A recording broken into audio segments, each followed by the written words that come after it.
سورہ بقرہ آیت نمبر 245 اللہ رب العزت ارشاد فرماتا ہے من ذا الذی یقرض اللہ قرضا حسنا، ہے کوئی جو اللہ کو قرض حسنا دے، قرض حسن دے،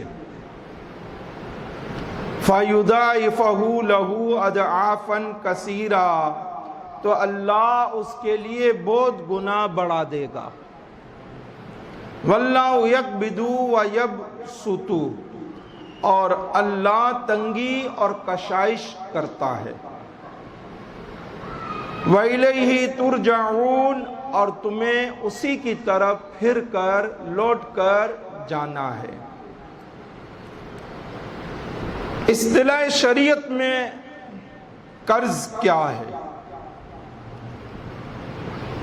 اصطلاح شرع میں ہر نیک کام، خواہ عبادات ہوں یا معاملات یا صدقات اور خیرات ہوں، قرض ہے کہ ان پر ثواب کا ملنا قطعی اور یقینی ہے، اور رب ذوالجلال نے اعمال صالح کا اچھا بدلہ اپنے ذمہ کرم پر لے رکھا ہے، جیسا کہ سورہ انعام آیت نمبر 54 میں ارشاد ہوا کتب ربکم علی نفسہ الرحمہ، تمہارے رب نے اپنے ذمہ کرم پر رحمت لازم کر لی ہے۔ قرض حسنہ کیا ہے؟ قرض حسن سے مراد ایسا قرض ہے جو حلال مال سے دیا جائے یا ریا سے پاک ہو کر اخلاص نیت سے دیا جائے، یا قرض دے کر احسان جتا کر اس کا ثواب ضائع نہ کیا جائے، ایسے قرض کو قرض حسنہ کہتے ہیں۔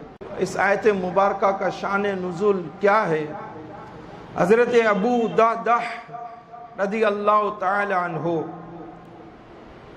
ان کے پاس مدینہ طیبہ میں 2 باغ تھے، ایک عالیہ میں اور دوسرا سافلہ میں۔ عالیہ مدینہ میں قبا کی جانب کا بلند والا علاقہ ہے، وہاں پر ایک تھا، اور دوسرا سافلہ میں کہ مدینہ شریف میں نشیبی علاقہ جہاں تہامہ واقع ہے، اس طرف کے علاقے میں ایک باغ موجود تھا۔ انہوں نے آقا کریم علیہ السلام کے حضور آ کر عرض کی یا رسول اللہ صلی اللہ علیہ وآلہ وسلم، میرے پاس 2 باغ ہیں، اگر میں ان میں سے ایک کو صدقہ کر دوں تو کیا اللہ مجھے اس باغ کے عوض جنت میں باغ عطا فرمائے گا جس میں میرے بیوی اور بچے بھی میرے ساتھ ہوں؟ آقا کریم علیہ السلام نے ارشاد فرمایا ہاں۔ عرض کی یا رسول اللہ صلی اللہ علیہ وآلہ وسلم، ضمانت دیجئے۔ سرکار کریم اللہ کے حبیب صلی اللہ علیہ وآلہ وسلم نے ضمانت بھی عطا فرما دی۔ تو حضرت ابو دردہ رضی اللہ تعالی عنہ، آپ نے بہترین باغ جس کا نام حنینیہ تھا، اللہ کی راہ میں خیرات کر دیا۔ اس باغ میں آپ کا خاندان رہتا تھا۔ اب دیکھیے کہ صورتحال کیا واقع ہوئی۔ آپ باغ کی طرف گئے اور دروازے پر کھڑے ہو کر ہی اپنی وائف کو، اپنی زوجہ کو آواز دی کہ ام دردہ، یہ باغ میں نے رب کے ہاتھ فروخت کر دیا ہے، اب یہاں سے نکل چلو، اب یہ باغ ہمارا نہیں ہے۔ سعادت مند زوجہ نے کہا مبارک ہو کہ آپ نے بہترین ذات کے ہاتھ پر بڑے نفع والا سودا کر لیا، اور اس باغ میں 600 پھلدار درخت تھے۔ اس پر یہ آیت مبارکہ اتری۔ اس آیت مبارکہ کی روشنی میں مسائل شرعیہ پیش ہیں۔ جہاد کی تیاری اور دین اسلام کی نصرت میں خرچ کرنا اعلیٰ درجہ کے صدقات ہیں۔ یہ نفقات بعض اوقات مستحب ہوتے ہیں اور بعض اوقات فرض ہو جاتے ہیں، حسب حالات ان کے احکام بدل جاتے ہیں۔ فقیر، مسکین، یتیم، بیوہ، بھوکے، پیاسے وغیرہ محتاجوں پر حسب ضرورت خرچ کرنا اللہ کی راہ میں خرچ کرنا ہے۔ یہ خرچ اللہ تعالیٰ کو پسند ہیں۔ ان محتاجوں پر خرچ نہ کرنا اور بخل سے کام لینا رب تعالیٰ کے ہاں سخت ناپسندیدہ ہے۔ محتاجوں کو دیے جانے والے صدقات و خیرات محتاجوں کے ہاتھوں میں پہنچنے سے پہلے رب تعالیٰ کے قبضہ قدرت میں جاتے ہیں، اور وہ اپنے کرم سے انہیں قبول فرما کر ان کا بدلہ بھی عطا فرماتا ہے۔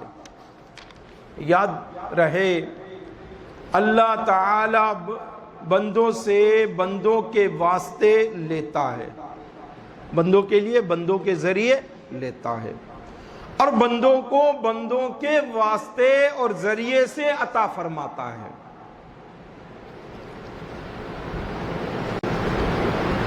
اللہ کی راہ میں حلال کمائی سے خرچ کیا جائے، حرام کمائی کا صدقہ اللہ تعالیٰ قبول نہیں فرماتا۔ آیت میں قرض حسن اسی کو کہا گیا ہے۔ قرض دے کر مقروض پر احسان نہ رکھے اور نہ اسے ایذا دے کہ اس سے قرض دینے کا اجر ضائع ہو جاتا ہے۔ اس قرض کو قرض حسن کہا گیا ہے۔ قرض دینے میں ریا سے بچے۔ قرض اور صدقہ کا ثواب حسن نیت اور اخلاص کی پختگی سے بڑھتا ہے۔ اخلاص میں جس قدر قوت ہوگی، صدقہ اور فرض کا ثواب اسی قدر بڑھ جائے گا۔ ہزاروں سے لاکھوں، لاکھوں سے کروڑوں اور کروڑوں سے بے انتہا بے حساب اجر حسن نیت اور اخلاص میں پختگی کی مقدار بڑھتا ہے۔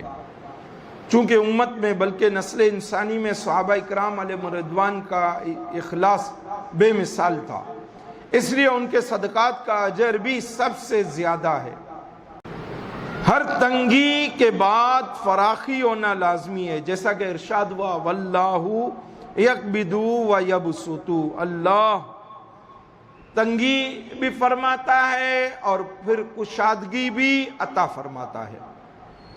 آیت مبارکہ میں کلمات کی ترتیب یہی واضح کرتی ہے۔ قبض کے بعد بسط ہے، بلکہ بعض بزرگان دین فرماتے ہیں ایک تنگی کے بعد دوری سہولت میسر آتی ہے، ہاں مگر تنگی اور دشواری پر صبر لازمی ہے۔ تو اللہ پاک ہمیں عمل کی توفیق عطا فرمائے۔ وما علینا الا البلاغ المبین۔